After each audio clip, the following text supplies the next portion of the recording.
Hello everybody and welcome back to the channel for another LEGO build. So I was toying with what Star Wars set I wanted to get last time I was at Target, and it was between the AT-TE and Yavin 4. I wanted Yavin 4 more, but I honestly don't have room for it. Like, I was looking around and I have a couple spots it can go, but I already have still sets I haven't unpacked, and I really should figure out what I'm doing first before I start rotating and buying new sets.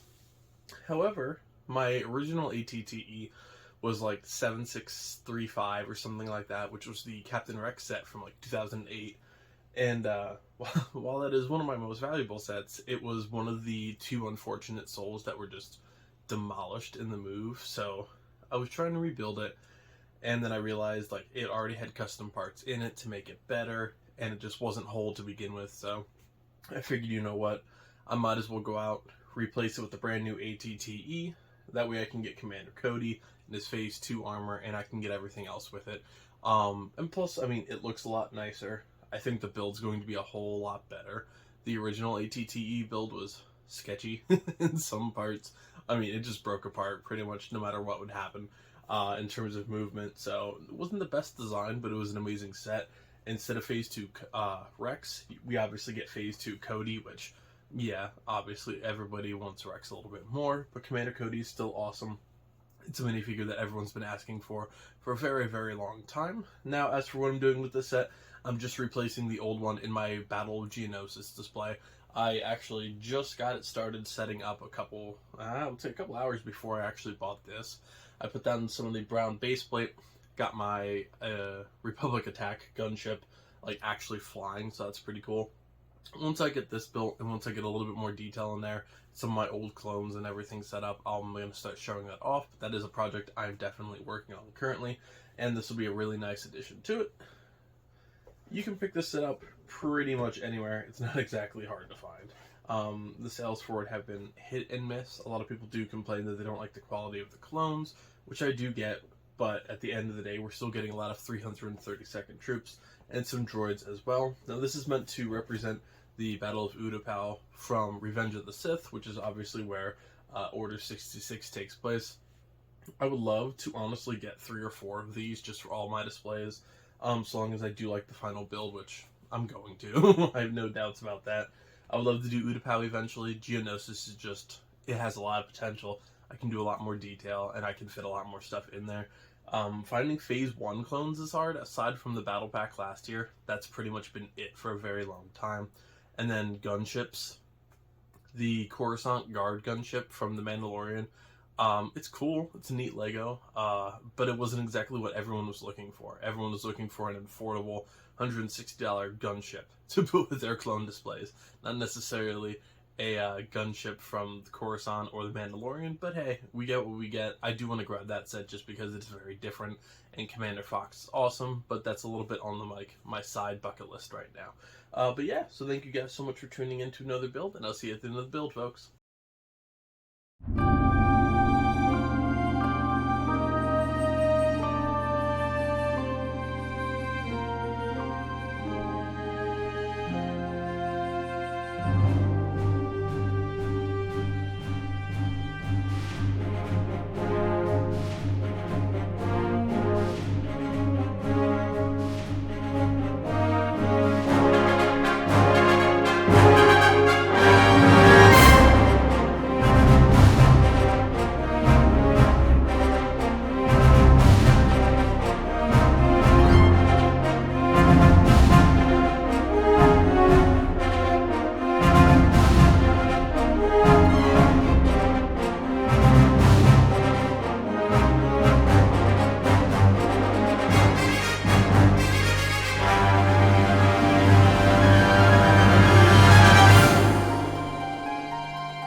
and here's the final build. You can see a little bit behind me.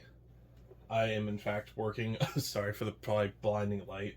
I'm working on the window display. I have a couple things just tossed in there. Have a little dock built up, a bunch of workers, some of my boats, and then I did buy some blackout curtains. Blackout in white color. So the reason I didn't go all the way to the bottom is I do want to have probably just like the boutique hotel, the motorized lighthouse. They'll black out the light on the bottom, and I didn't want the extra fabric to like be up against them. So we'll see how that works. Worst case scenario, I buy some longer ones if it doesn't work out for me, which nothing usually does when it comes to projects in here so far. But yeah, I was right. This feels a lot sturdier and a lot better than the older ATTEs by far. Excellent build. It looks awesome. I'm extremely happy with this. But as always, we'll start with the minifigures. We do have 3 just standard battle droids here. Nothing too special. I mean, they could have probably thrown in some super battle droids if they really wanted to, but it's Legos. There's no way that's going to happen without an extra like $10 per minifigure charge. One of my biggest complaints about this set, actually, and I'll just stick with the droid side of things, is this guy here. So yeah, it's a cool little spider droid, but they had a huge opportunity here to make a brown crab droid, and you can see like an airborne trooper, which we'll get to him in a second, when he jumps on top of like the crab droid and actually like machine guns him down. Really awesome, really cool scene. They could have done that here. Like, yes, this is a cool thing that they've done before, and it's a neat build. Feels a lot more stable than the one from like the original Spider Droid and Hailfire Droid sets. Like, it does feel a lot better, but it wasn't what you needed here. If you're really trying to do like the Battle of Utapau, do a brown crab droid. There's no reason you couldn't have. Yes, you can get mocks of them on probably eBay or just find the instructions for them and stuff, but Lego, you were so close. You were so close to having a really, really cool set. In terms of the actual clone minifigures, these 3 are all the same. 2 come with long battle rifles. The other one just comes with a standard blaster. I know people don't like the holes in the side. Again, I've said it before. It's a kid's toy. Yes, it's $140. And a little over 1,000 pieces, but at the end of the day, it happens. Some kids want to customize it more than others.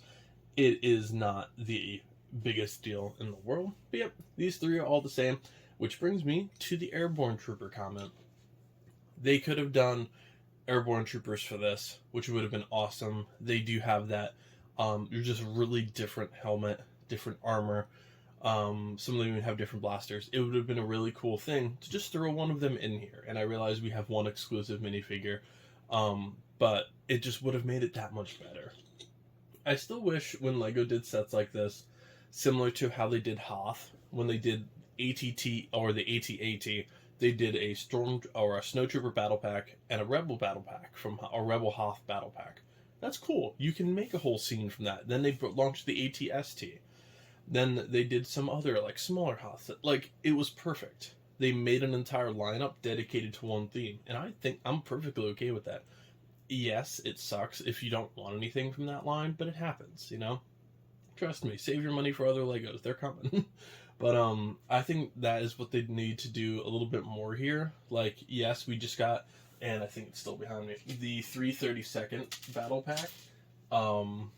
Like, yeah, neat, but I wish instead of something like this, that they would have maybe done this one and another. Like, it doesn't take you a ton of time if you're Lego. And let's face it, they sell extremely well. Battle packs do fantastically well with the Lego community. They're cool. They're different. They're not expensive, but you have people that will go out and buy hundreds of them just to build an army. So I think that's something that they should definitely do in the future. Like, do an extra 332nd pack with this. Do a little droid pack. Like, just do some smaller stuff. Like, if you're going to make this one of your premier sets, just add a little bit more on the side to it. Because, like, adding a $10 to $20 set to it with a crab droid and 332nd troopers, or like a 332nd airborne trooper, just something. It would have been cool. Even a General Kenobi versus, General Grievous versus Obi-Wan Kenobi, like a little dual pack. Like, that would have been awesome to do. That they definitely could have done a lot more for this. With the Revenge of the Sith anniversary coming up in a few years, we'll see if they do anything extra with it. The set is fine. I just wish LEGO would push a little bit more into sets like this. Like, just lean in with a little extra battle pack here and there that fits. But, you know, we'll see how that actually works out in the future. This guy here is pretty cool. He is a clone gunner. One of the original clone battle packs that featured a little ATRT, or the clone walker, I should say. One of my absolute favorite sets ever. Had the Phase 1 version of this. I believe there was maybe one other iteration of a Phase 2 gunner. But definitely not a minifigure you're going to see every day. It's really cool. He has some nice print on him, some really nice helmet details. He does have some of the marks like Captain Rex for the tallies, and some actual details, and a rope, not a rope, an actual like holster going around him. It looks very, very nice. Very good minifigure here. And then, of course, the most wanted and most asked for minifigure in the entire set, which is a Phase 2 Commander Cody. Now, he utilizes a clone gunner helmet, modified with some orange print on the bottom. I actually do like that. A little bit different in terms of the actual design. Like, you can see that it is different from the clone gunner. Right along the bottom of the jawline, instead of some gray details, you have the orange details, which I think is a really cool addition. And then he does have no tally marks on the top, unlike the gunner, which is, again, really cool. A lot of orange print going down. It is a little bit noticeably different than a 332nd Trooper. Like, on the back, he is a little bit different. Of course, he has the orange arm prints, and then some extra details here as well. He has the actual badges. Some more beat-up marks, I would say. Some more marks on his armor. And then, of course, a gray torso rather than just a standard white one. Cool minifigure. This is going in the display case until I have a specific home for him. Probably, I'm looking right now, under Commander Vaughn from the 332nd, although I'll probably move him up to like that first roster spot, just because it's Cody. He's important. And as for the actual build, like I said at the start, great build. It is awesome.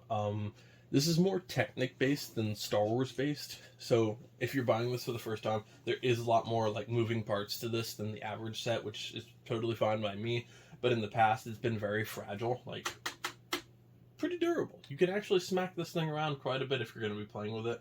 I can't wait to put this in my actual display.